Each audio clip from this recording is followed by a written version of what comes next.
And on top of that, the great self-sacrifice when you see someone come to him when his father died. Imagine when your father's died and someone comes up to you from Syria. He sees you. He says, what's your name? He says, Hussein.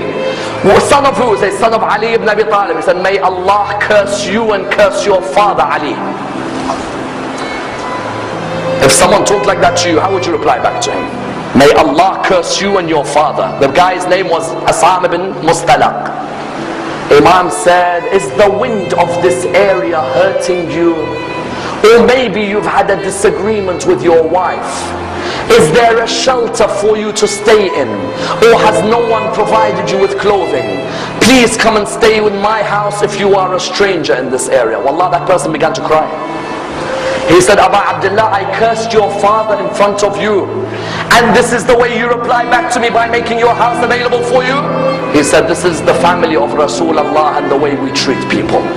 People may come and curse us, but we come back with morals because our grandfather Rasulullah came to perfect the morals of mankind. And that's why I will never forget the greatest self-sacrifice before Karbala. Notice none of these stories have anything to do with Karbala. Before Karbala and the battle of Nahrawan, the soldiers who were caught by Ali ibn Abi Talib were standing there. One of the soldiers, you all know him very well. He was fighting Ali ibn Abi Talib on that day. He had some rope around his hands. It wasn't too tight, but it was around the hands. Imam al-Hussein was walking past. He saw that soldier.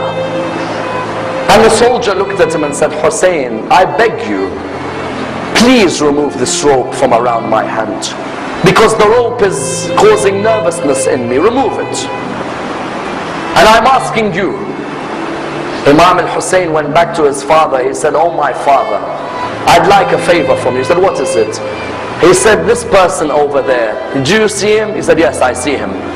He said, he says to me, the rope is tight around his hand, even though you will never put a tight rope, but it seems to have been hurting him. And he asked me to remove it. Oh my father, do you allow me? He looked at him and he said, Aba Abdullah, go ahead. Aba Abdullah, why do you want to answer this? He said, Father, when someone asks through me, how can I reject? I don't want the person to be embarrassed. When you realize who this person is, that's when you realize how magnanimous a man this man is. He went back to the person. He said, give me your hands. And he removed the ropes from the hands of Shimr bin Dil-Jawshan.